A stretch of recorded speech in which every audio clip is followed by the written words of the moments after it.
Hi, I'm Robert Steed with Mountain America's Financial Education Team, and I'm excited to spend a few moments with you members of the PTA and address some things that pertain to personal financial management as well as your assignments within the PTA.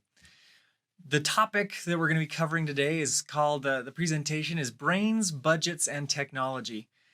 And by the end of our 30 minutes together, we're going to be able to understand a few things hopefully better and the way that they can assist us in improving our personal and nonprofit assignment financial situations. First, we're going to make sure we understand how the brain actually works in the decision-making process. This can hopefully help us make better decisions, more efficient, and as well as maybe better even collaboration. We might be able to recognize some things about ourselves and others as we're working through these processes. We'll also make sure to understand cognitive biases and the way that they play a role in our interactions, communications with ourselves and with others, and especially as we're making personal financial decisions. This will help us rethink ROI, our returns on investment, maybe to do so with a little bit more meaning.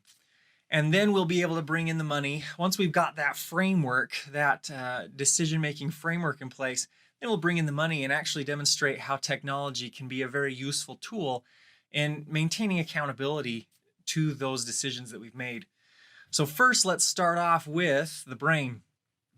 Many of us don't realize that the brain, despite its very complex nature, is actually very simplistic in its functioning. Our brain processes things and labels experiences in one of really only two ways. Things that we experience on a day-to-day basis are either threatening or rewarding. Not always super rewarding or super threatening, but on that scale is kind of the way we tend to label things. If we got too much more complicated than that, we might feel a little bit of overload, believe it or not. The problem is that our brain defaults to threat. Now, we see this in financial experiences quite often. We are sitting, and I should say marketers, right? They recognize as salespeople understand that our brains default to a threatened state of experience. And so that's why sales happens so often. Actually, sales could probably play into the reward or threat, but oftentimes we might find ourselves wanting to purchase something. And we find ourselves in a sale experience, right? We're in the store, we see the sale, and we think, oh, we start to feel that threat. We're going to miss out on an opportunity for a deal. We're not going to be able to accomplish our financial goal unless we do it this way. Also, we could get into that reward situation where, if we don't do it, if I don't purchase this right now, I'm not going to be as efficient or as effective, or I'm saving money by spending money. We get ourselves into that thought. We see how this threat and reward functionality exists, particularly in personal finances. When working with another person to make a financial decision, same thing can occur. We can either feel very rewarded or very threatened as we begin to communicate with each other, as we present ideas.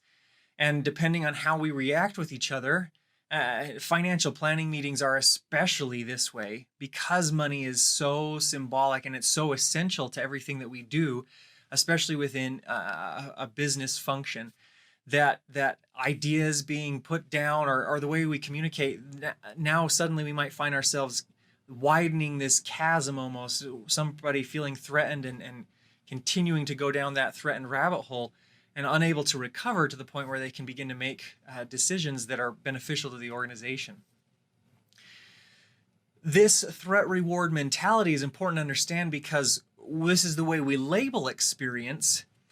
But going beyond that, to make a decision within those experiences, it can also be tricky because our brain has two decision-making centers, two decision-making pathways, and one operates much more quickly than the other.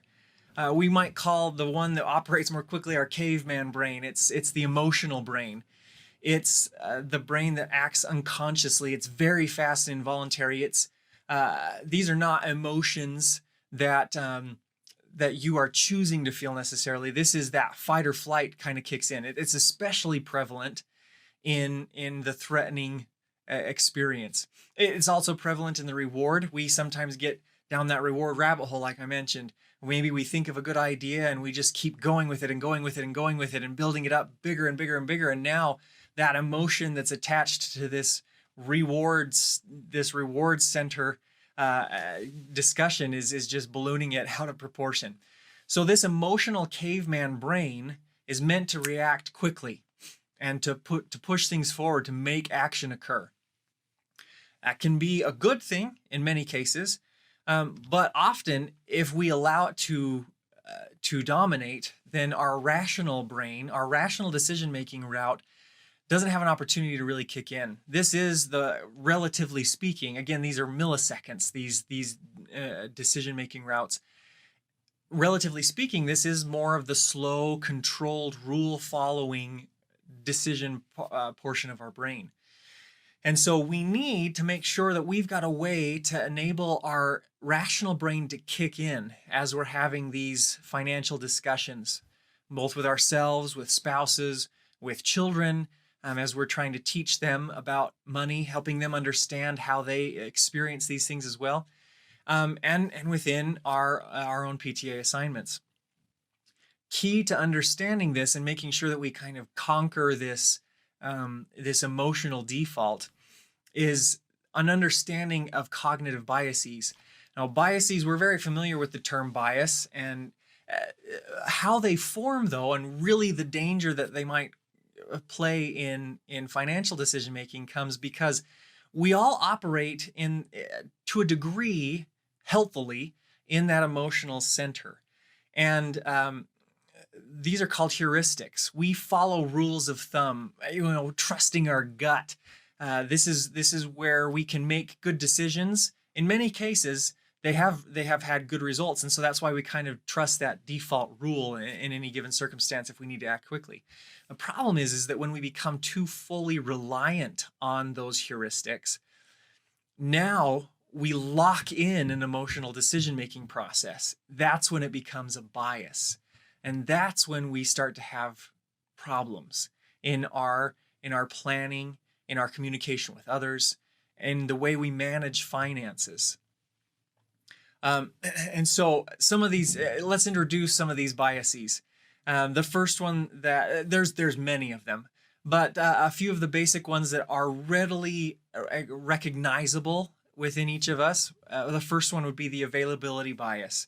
And this is where we place excess weight on the information that's readily available. And the picture here might seem, what does this have to avail? This is the thought that comes to my mind. I remember growing up in elementary school, going through what was called the DARE program, and we would often talk about drug use and tobacco and avoiding these kinds of things and how bad they were for you. And I always remember, no matter the class, some kid, maybe it was the same kid, I don't know, it's been 30 years, some kid would always raise his hand and say, hey, I know my grandma or grandpa or great uncle smokes and they're 94, right? They place too much weight on something that's readily accessible to their mind. And it causes us sometimes to ignore other data or ignore other opportunities. Confirmation bias, there's a little bit of overlap here. This is where we tend to seek for information that confirms what it is that we already believe or want to do or feel comfortable with. That's another key. These biases keep us within a comfort zone that can often inhibit progress. And you can see this here, right? We see this all the time. We feel like we've listened to both sides of an argument and we're going to do our own research, and then boom, the first link that agrees with what it is that we already believe, that's a legitimate one. I found it. I knew it. I was right. And so financially speaking, this is, well, let's go through these and we'll kind of see how this applies as well with the familiarity bias. And we'll start to see these really starting to play out in some of the examples here. Familiarity bias is maybe a step beyond even availability and confirmation. It's even more of an expression of those two things. The familiarity bias is where we really tend to give excessive weight or authority to things that we're already familiar with. So we've had this information available and readily coming to mind, and we keep bringing it to mind, and then we confirm it through our own research, seeking for those things that establish its veracity. And then we begin to express that through the things that we're familiar with and continue to lean heavily on that. I have an example on here of these pictures of the chairs. Malcolm Gladwell, in one of these books right here, he wrote about this experience where Herman Miller, was a company in 1993, started making this chair that to people looked like it was from an alien spaceship. And as they ran tests on it, and people were like, this is so much more comfortable than what we're used to. But as soon as they would launch the product in a certain area, even after the tests in that area were very successful, people wouldn't buy it. It was just too alien. It was too strange. And what they were familiar with, and what had been the case in the past, is that the more plush and leathery and grommeted the chair was, that represented a nice office chair. Now, obviously, some things occurred to tip it. I believe it was the tipping point where this was written about. And now, we in offices around the country, and I'm assuming many places in the world, we don't see the plush leather anymore. We see these, well, what I'm sitting on, the skeleton type chair, right? And so the key, maybe a key sentence here is, and this is where I say this can get in trouble with within your own PTA assignments, these conversations, the decisions that you're making financially to fundraise. Well, we've always done it this way, right? This is what we're familiar with. Personally, financially, it might be, well, I drive by that bank every day. It must be the best one. I've always invested in this, or I remember a couple of financial books by this particular author. It's this familiarity that we rely too heavily on. And really probably that key phrase, both personally as well as in any kind of organization, is, well, we've always done it this way. That's an expression of availability. This is the idea that's available to my mind. Familiarity, I'm comfortable with it. And then I rely on past success to confirm that it really is the best option. And so we get stuck in these emotional cycles, this emotion of comfort. One other bias to introduce and to get you thinking is this overconfidence or excessive optimism. All right, if any of you have ever seen the movie Napoleon Dynamite, Uncle Rico is probably the epitomization of this. Man, if Coach would have put me in 1982, we'd have been state champs. I could have won the game. It was all on me. This idea that we have maybe more control over a situation than we actually do. I've seen this a few times in the past, working with some small businesses, for example. We're good. We can get by without some really detailed accounting. We've always kind of made it through, we just kind of reconciled at the end. There's always these kinds of things. I'm good without a budget, personal finance. I've always been able to make it through. I just kind of wing it, we're good. Part of the problem with this is that there's also something called the fading affect bias that really kind of fits in this overconfidence, is that the further away we get from a particular experience, we tend to remember it in a slightly more rosy light, right? We default to threat, but over time we try and eliminate threat, that fight or flight. Believe it or not, over time, our brain is still flying, so to speak, away from that negative experience, that threatening experience. And so we tend to default to making our past experiences a little bit more rewarding than maybe they actually were. And so we find ourselves, these biases are important to recognize in any kind of financial discussion, financial planning, personally, as well as within a PTA assignment. And it's once we get this process down and understand just how we are making financial decisions, in order to maybe supersede that, we have to get something that's even more powerful, something that can kick us out of that emotional situation. That's where we come to this idea of rethinking ROI, rethinking returns on our investment. Oftentimes we're very driven by the idea of, I can get a 10% return here, or I can get a higher return here, or more efficiency with my money here. And while that's often good, it's not always better or best. And that's generally the way that is most healthy to think about financial situations. Not necessarily in this idea of right or wrong. Is it right to do it this way or wrong to do it this way with our money? But more of a what's good, what's better. Is there something that's best? That is one mentality that I've found in the personal counseling sessions, financial counseling sessions that I've done, or education, that if people can get there, oftentimes some of the biases begin to be shed. Because instead of this idea of, well, no, my way is the right way, it's, yeah, that's good, but I could also see value in this one. And so now we're starting to evaluate, okay, maybe it's not right or wrong. Maybe it really is an idea of, is there one that's better than the other? And so as we're rethinking returns on investment, what this looks like is we really need to begin not necessarily with what we've always done, but with what's the ideal experience here? What's the ideal self that we're seeking for? What's the ideal organization? What's the ideal PTA chapter for this region? What does it provide? What do we need? And when you get to that key value up at the top, then you start to brainstorm goals. You know, we've always done it this way, but really we're starting to find that there's a need here. Personal finance, it's the same thing. What's really driving me? Why I don't feel successful doing things the way we've always done it? What's maybe out of sync? It's called dissonance, when we're doing something that's not actually in alignment with what's most meaningful to us. We're experiencing cognitive dissonance. And if any of you are musicians, you know dissonance. It's that grinding and grating when two wavelengths don't fit. And to resolve that, you have to create harmony and realign it.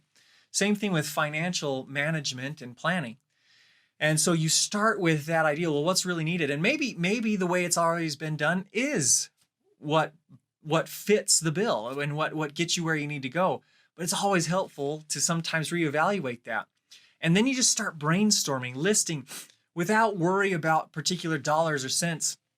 List everything down and then start to organize it by level of importance. And then attach the numbers, and you'll start to see budgets materialize.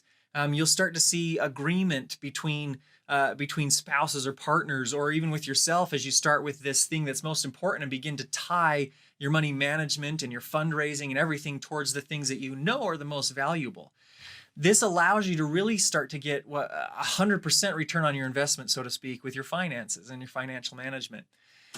Personally and within an organization, if you know that you are taking on just enough risk to get just the right return to match your values and goals, and you're accomplishing those values and goals, as soon as that accomplishment has occurred, 100% return, right? That's the way we're thinking. It's not just about growth or comparison of different, I could have been in that market, or I could have been in that CD, and had I known about this financial institution, or, had we done what this other PTA had done, we might have gotten more money.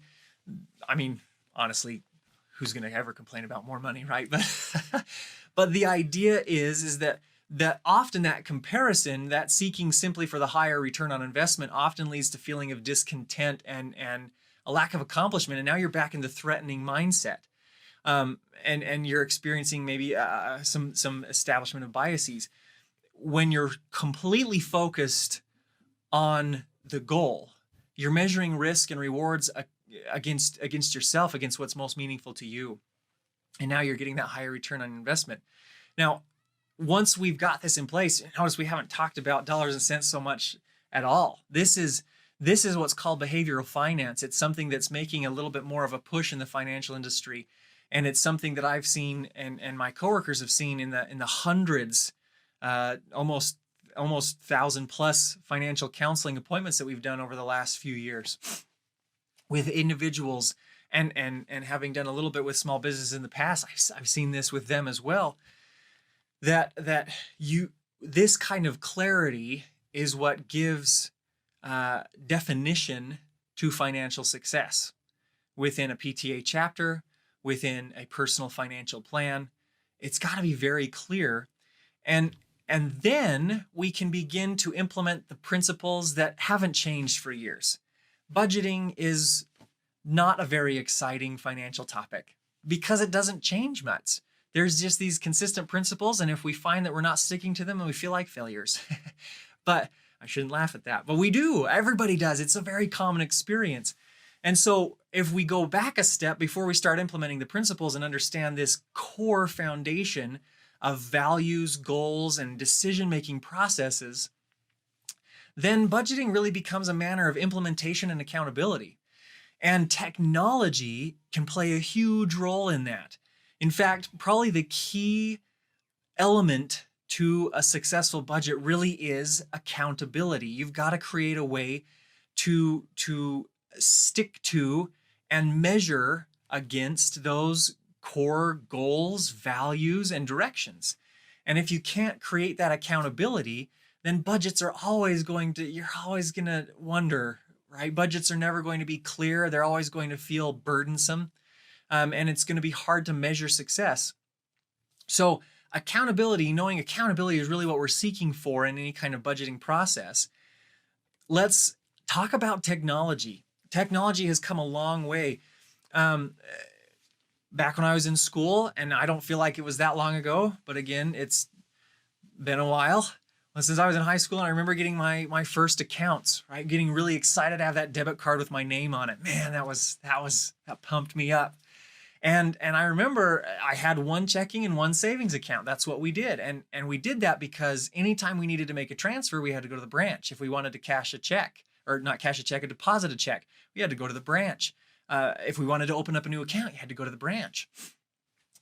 And so we almost have had this implicit learning. It's been passed on from parents to children implicitly. It's just what we do. Yeah, I just had one savings, maybe two savings account, a money market, and another, and a CD or something. But this implicit learning continues to pass these good financial behaviors on, but often eliminating the ability to get to the best ones. And so for personal finances, what we're looking at is one way to create this accountability is you create multiple savings accounts and maybe even more than one checking account to begin to manage this and create accountability. You name them, and you're creating two types of accounts. You're creating accounts that help you plan for what's called the certainty of uncertainty, those things that you know are coming, you're just not sure when, right? The car maintenance, the home maintenance, the job loss, the 3 months emergency, the yearly costs that always sneak up on you, the car registration, insurance, rec center memberships. And so you're creating these things, and you're setting up automatic transfers to them. And so the day you get paid, money is coming out of your check and immediately going where it needs to first, so you're not tempted to spend it, so you don't make an accident with the money management. And because these accounts are named, that creates a level of accountability. If you want to spend more money that's in your checking account, you have to pull up your phone, which is most of our banks now, our branches, credit union or bank branches, and you have to transfer money, and you have to decide where.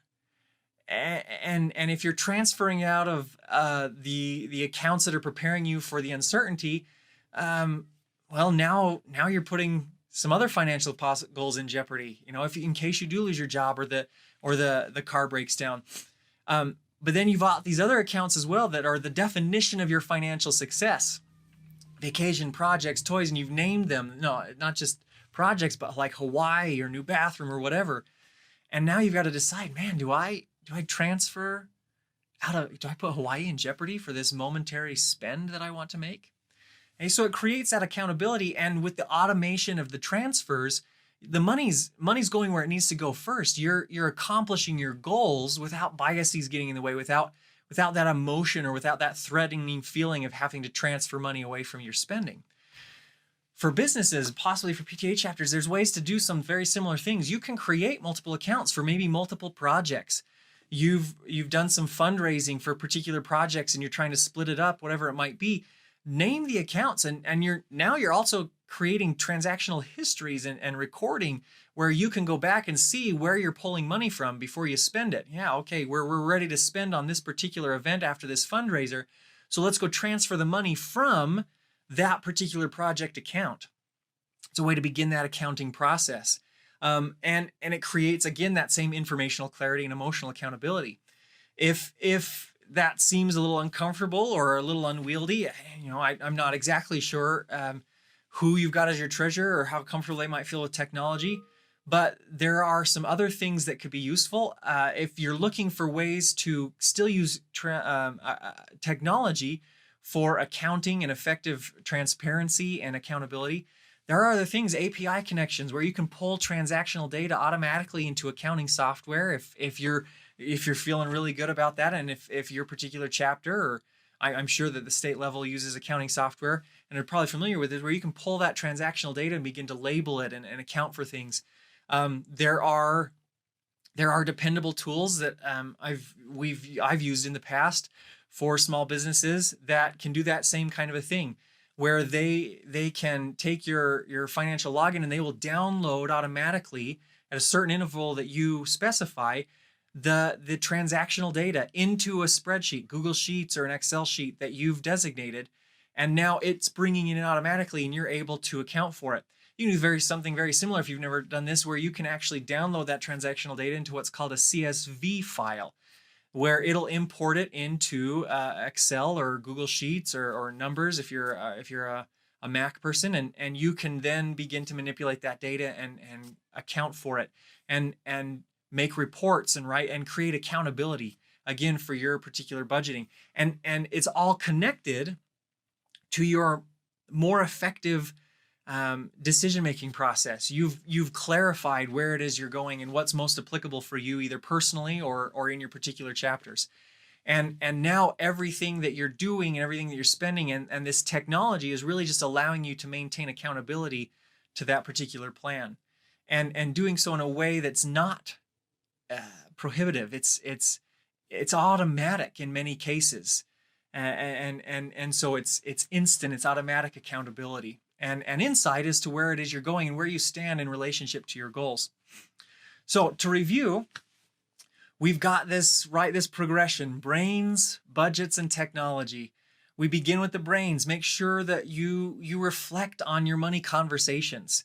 Think back as to how your planning sessions have gone, personally as well as within your chapter, and evaluate your decision-making processes. How does it go? Are there things that you can recognize? Are there threats? Are people feeling threatened, or do you get a little too far down the reward rabbit hole? In doing that, you're going to start to identify some possible biases, some leanings, some over-reliance on certain decision-making techniques. You might recognize, well, this is the way we've always done it, and it's always been successful, which again might be the case, but it might be helpful to reevaluate that as well. Okay? To rethink that ROI, orient more towards meaning, okay? Towards the things that fit your needs and fit your chapter needs, and you adapt to the changing circumstances that you might be in. From there, do what you need to do to create accountability to the decisions that you've made. And use technology. Technology can be so helpful in automating that accountability process. And that's probably part of the key. We all have a limited resource inside of us. Psychologists have found it's called willpower. We've probably all heard of it, but it works like a physical muscle. It can exhaust itself through extreme bursts of use or over time, right? Like a marathon runner. Both a sprinter and a marathon runner are exhausted by the end of their race. And willpower works the same way. So this automation, this technological automation and accountability can often help ease the burden on our individual willpower. So you see a little QR code down there. If any of you have questions, that QR code leads to actually a scheduler where I would love to sit down. We do that financial counseling. It's at no cost. You don't have to be a Mountain America member. I can't open accounts.